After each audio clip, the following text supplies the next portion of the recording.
Selamat pagi Bapak Ibu Saudara yang dikasihi Tuhan Yesus.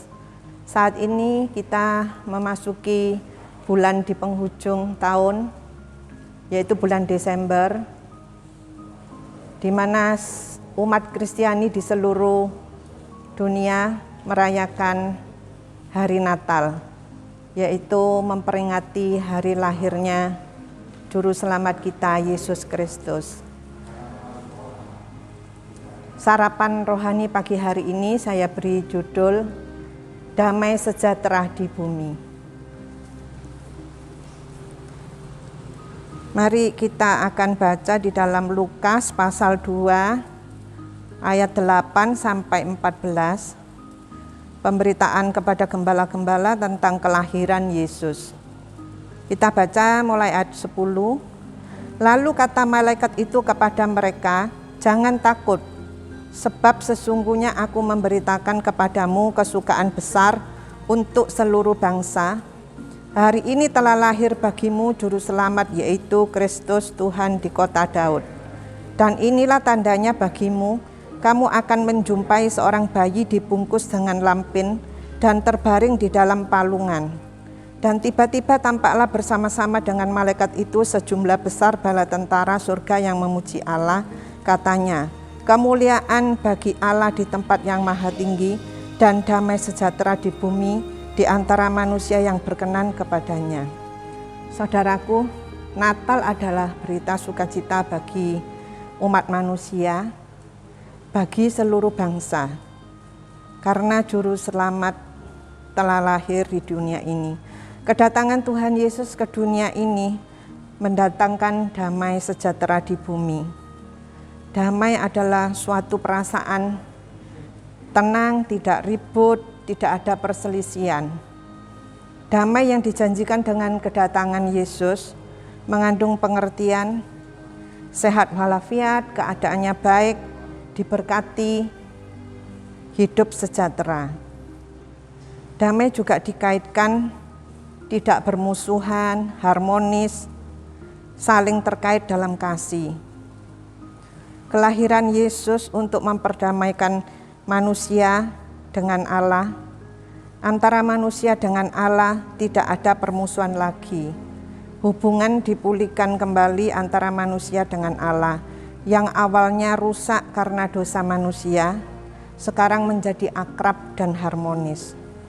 Inilah tujuan kedatangan Yesus ke dunia ini, untuk memberitakan sukacita dan damai sejahtera kepada umat yang berkenan kepadanya. Saudaraku, kalau kita berbicara tentang berkenan adalah orang yang melakukan firman Tuhan. Maka setiap orang yang melakukan firman Tuhan, hidupnya berkenan kepada Tuhan, maka di dalam hatinya akan selalu ada damai sejahtera. Tetapi iblis dan kroni-kroninya seringkali selalu ingin merusak hubungan kita dengan Allah dan merusak sukacita yang ada di dalam kehidupan kita sebagai anak-anak Tuhan. Iblis selalu mau mengambil damai sejahtera dalam kehidupan kita. Di dalam Matius pasal 2 ayat 1 sampai 3 mengisahkan tentang Yesus yang lahir pada zaman Herodes, di mana orang-orang Majus datang untuk menyembah Dia. Kita baca mulai ayat 8. Kemudian ia menyuruh mereka ke Betlehem, katanya, "Pergi dan selidikilah dengan seksama hal-hal mengenai anak itu, dan segera sesudah kamu menemukan dia, kabarkanlah kepadaku, supaya aku pun datang menyembah dia." Ketika Raja Herodes mengetahui kelahiran Yesus, Herodes sangat terkejut karena mendengar kabar seorang raja telah lahir. Berita Natal ditanggapi benci dan marah oleh Herodes. Kita melihat betapa liciknya Herodes. Dia menyuruh orang-orang Majus untuk menyelidiki Padahal hatinya menginginkan mau membunuh Yesus. Berpura-pura menyembah Yesus, mau menyembah Yesus, tetapi dia berniat untuk membunuh Yesus. Di dalam ayat 16 dikatakan Herodes marah sehingga menyuruh semua anak di Bethlehem dan sekitarnya yang berumur di bawah 2 tahun supaya dibunuh. Roh Herodes sedang bekerja di dunia ini mencari telah untuk masuk di dalam gereja Tuhan, di dalam kehidupan rumah tangga, di dalam kehidupan keluarga-keluarga kita. Roh Herodes adalah kedengkian, termasuk iri hati, curiga, egois atau mementingkan diri sendiri. Karena iri kepada Yesus, Raja yang baru lahir, Herodes merasa tersaingi. Dia mementingkan diri sendiri sehingga dia marah dan ingin membunuh Yesus.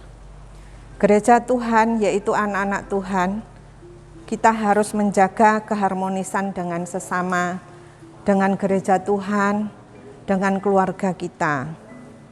Di dalam Matius pasal 2 ayat 13.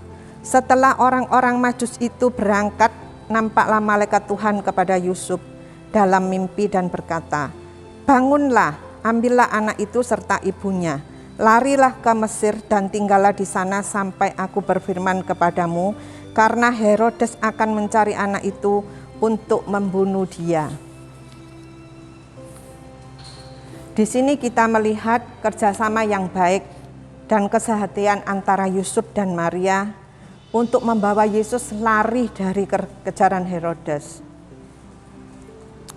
Di dalam Matius pasal 2 ayat 19 sampai 23, kita baca ayat 21. Lalu Yusuf pun bangunlah, diambilnya anak itu serta ibunya dan pergi ke tanah Israel.